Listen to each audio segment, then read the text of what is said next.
ఎన్నికలు సమీపిస్తున్న వేళ అన్ని పార్టీల నేతలు ప్రచారంలో దూసుకుపోతున్నారు. అందులో భాగంగా తూర్పుగోదావరి జిల్లా అనపర్తి నియోజకవర్గంలో ఉమ్మడి అభ్యర్థి నల్లిమిల్లి రామకృష్ణారెడ్డి ఎన్నికల ప్రచారాన్ని ముమ్మరం చేశారు. అధికార పార్టీ నాయకులకు ధీటుగా తన ప్రచారాన్ని కొనసాగిస్తున్నారు. నియోజకవర్గంలోని ప్రజా సమస్యలను తెలుసుకుంటున్నారు. వైసీపీ పాలనలో కొంతమందికే సంక్షేమ పథకాలు అందుతున్నాయని ఆరోపణలు చేశారు. కేంద్రంలో రాష్ట్రంలో ఎన్డీఏ కూటమి అధికారంలోకి వస్తే ప్రతి ఒక్కరికి సంక్షేమ పథకాలు అందుతాయని అంటున్న నల్లిమిల్లి రామకృష్ణారెడ్డితో మా ప్రతినిధి సతీష్ ఫేస్ టు ఫేస్. తూర్పుగోదావరి జిల్లా అనపర్తి నియోజకవర్గంలో ఇక్కడ ఉన్నాము.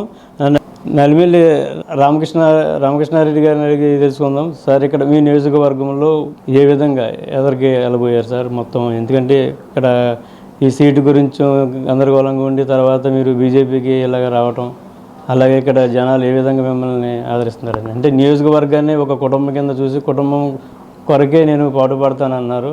అలాగే కుటుంబ సభ్యులందరూ ఇప్పుడు మీ ఎదుర్కొనే స్పందన ఏ విధంగా వస్తుందంటారు? అత్యద్భుతమైన స్పందన అండి. నియోజకవర్గంలో ప్రజలు ఆశీర్వదిస్తూ ఉన్నారు. విజయం మీదే అనేది వాళ్ళు విజయడంకా మోగించి చెప్తా ఉన్నారు.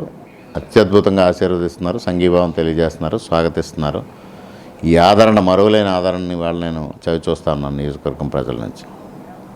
అంటే మిమ్మల్ని టీడీపీకి జనాలు ఏ విధంగా ఆగ్రహించారు, ఇప్పుడు బీజేపీతో అన్నది ఎన్డీఏ కూటమి కింద ఎదరికెళ్తున్నారు కదా సార్, దాని గురించి ఇప్పుడు ప్రజల్లో ఏమన్నా ఇబ్బందులు గురవుతున్నారంటారా? లేకపోతే అసలు రెండింటికి ఏ విధమైన వ్యత్యాసం లేదండి. నన్ను టీడీపీ కుటుంబ సభ్యుడిగా ఏ విధంగా ఆదరించారు, ఈవేళ అదే విధంగా ఆదరిస్తూ ఉన్నారు. బీజేపీ కుటుంబ సభ్యుడైనా టీడీపీ కుటుంబ సభ్యుడైనా అందరూ అదే విధంగా ఆదరిస్తూ ఉన్నారు. ఇవాళ వృద్ధులు కూడా కమలం గుర్తుకే ఓటేస్తామని వాళ్ళు నాకు భరోసా ఇవ్వడం జరుగుతూ ఉంది. ఇప్పుడు ఎవరైతే మీకు ఆపోజిట్ ఉన్నారో వాళ్ళు కొంచెం గతంలో కూడా మీరు అధికారంలో లేనప్పుడు కూడా మీరు అధికారంలో ఉన్నట్టే ప్రతి ఒక్క నాయకుల దగ్గరికి, ప్రతి ఒక్క కార్యకర్తల దగ్గరికి వెళ్ళి సేకరణ జరిగిందండి. ఇప్పుడు ఏ విధంగా వాళ్ళు సేకరిస్తున్నారు?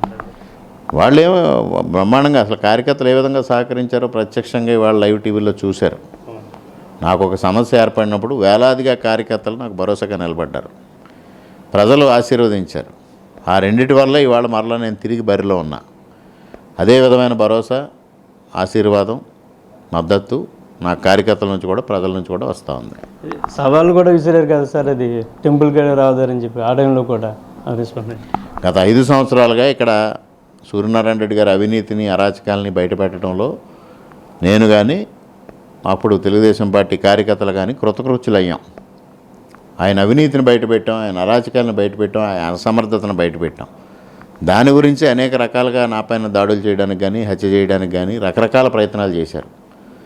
అన్నిటి నుంచి కార్యకర్తలు నాకు రక్షణగా నిలబడ్డారు. భగవంతుడు ఆశీస్సులు అందించారు. ప్రజలు సంఘీభావం తెలియజేశారు. ఇవన్నిటితో నేను క్షేమంగా ఉన్నాను. ఇవాళ పోటీలో నిలిచాను, గెలవబోతా ఉన్నాను.